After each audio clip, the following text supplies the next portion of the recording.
अस्सलाम वालेकुम। आज की वीडियो में मैं आपको स्टेप बाय स्टेप बताऊँगी कि बच्चे की हरकत कब स्टार्ट होती है और अगर आपको बच्चे की हरकत महसूस नहीं हो रही तो आपको क्या करना चाहिए और कब आपको फ़ौरन हॉस्पिटल जाना चाहिए।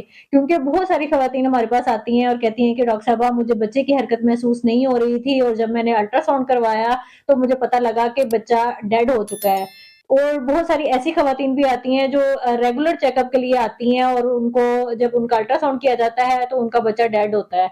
और जब उनसे पूछा जाता है कि आपको बच्चे की हरकत महसूस नहीं हो रही थी या आपने इसकी तरफ ध्यान नहीं दिया, तो वो कहती हैं कि मुझे बच्चे की हरकत कम महसूस हो रही थी, लेकिन मुझे लगा कि 1-2 दिन में मैंने चेकअप करवाने के लिए जाना ही है, तो तभी चेक करवा लूँगी। तो इस बारे में ख़वातीन को अवेयरनेस देना बहुत ज़्यादा ज़रूरी है क्योंकि ख़वातीन इस चीज़ को लाइट ले लेती हैं। ये लाइट लेने वाली बिल्कुल भी चीज़ नहीं है, ये बहुत इम्पोर्टेंट है। बच्चे की हरकत, बच्चे की सेहत के साथ बहुत ज़्यादा रिलेटेड है और स्पेशली 28 वीक्स के बाद तो बच्चे की हरकत पर ध्यान रखना बहुत ही ज़्यादा ज़रूरी है।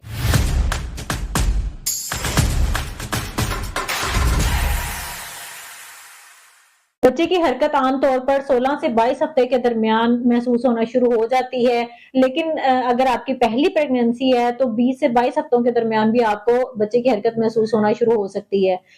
लेकिन हर प्रेगनेंसी और हर बच्चे में ये मूवमेंट का पैटर्न जो होता है वो डिफरेंट होता है। लेकिन अगर आपको 24 हफ्तों के बाद भी बच्चे की हरकत महसूस नहीं हो रही या एकदम से आपको बच्चे की हरकत महसूस होना कम हो गई है या बिल्कुल खत्म हो गई है, तो फिर फ़ौरन डॉक्टर को चेक करवाएँ। माँ के पेट में बच्चे की हरकत कम होने की क्या-क्या रीज़न्स हो सकती हैं। तो अगर बच्चा सो रहा है या बच्चे को खून की कमी है या बच्चे में कोई पैदाइशी नुक्स है तो उसकी वज़ह से भी बच्चे की हरकत कम हो सकती है। इसी तरह अगर माँ की बहुत ज़्यादा बिज़ी रूटीन है और वो उसको पिक ही नहीं कर पा रही या इसके अलावा माँ को डिहाइड्रेशन हो गई है, बहुत देर से कुछ खाया-पिया नहीं है, उसकी वज़ह से भी बच्चे की हरकत कम हो सकती है। इसी तरह अगर माँ को किसी किस्म का कोई स्ट्रेस है या माँ का वज़न ज़्यादा है, तो उसकी वज़ह से भी बच्चे की हरकत कम फ़ील कम होती है माँ को फिर। या प्लेसेंटा सामने की तरफ है या प्लेसेंटल इनसफिशिएंसी है मतलब कि प्लेसेंटा को ब्लड सप्लाई ही कम जा रही है, उसकी वज़ह से भी बच्चे की हरकत कम हो सकती है। इसके अलावा अगर बच्चे के इर्द-गिर्द जो पानी होता है, जिसे एमनियोटिक फ्लूइड भी कहते हैं, अगर वो भी कम हो जाए तो उसकी वज़ह से भी बच्चे की हरकत कम हो सकती है। और इसकी वज़ह से फिर बच्चे में ग्रोथ रिस्ट्रिक्शन भी हो सकती है और इसके अलावा अगर जो बच्चे की लंग मैच्योरिटी के लिए इंजेक्शन लगाए जाते हैं स्टेरॉइड्स के, अगर वो लगवाएँ तो उसकी वज़ह से भी बच्चे की हरकत कम हो सकती है।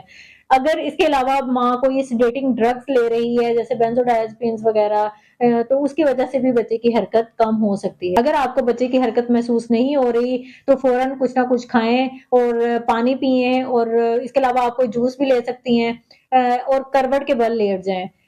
सीधे नहीं लेटना, करवट के बल लेटना है क्योंकि सीधे लेटने से फिर आपका जो बेबी का प्रेशर है वो प्लेसेंटा पर पड़ता है और बेबी की जो ब्लड सप्लाई है वो कंप्रोमाइज़ हो सकती है। तो करवट के बल लेट जाएँ और पूरे ध्यान से बच्चे की हरकत को नोट करें।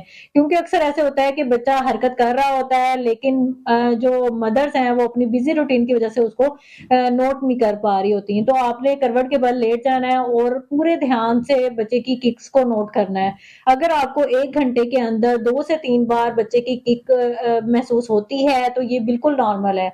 लेकिन अगर आपको 1 घंटे के अंदर बच्चे की किक महसूस ना हो, तो फिर आपने फ़ौरन डॉक्टर से लाज़मी चेक करवाना है। डॉक्टर फिर बच्चे की हार्ट रेट को मेज़र करने के लिए और बच्चे में फ़ीटल डिस्ट्रेस के साइन्स को नोट करने के लिए सीटीजी करती है और अगर बच्चे का हार्ट रेट 110 टू 160 के दरमियान आता है और साथ में फ़ीटल डिस्ट्रेस के साइन्स भी नहीं नज़र आते, तो फिर मदर को रीअश्योर करके घर भेज दिया जाता है।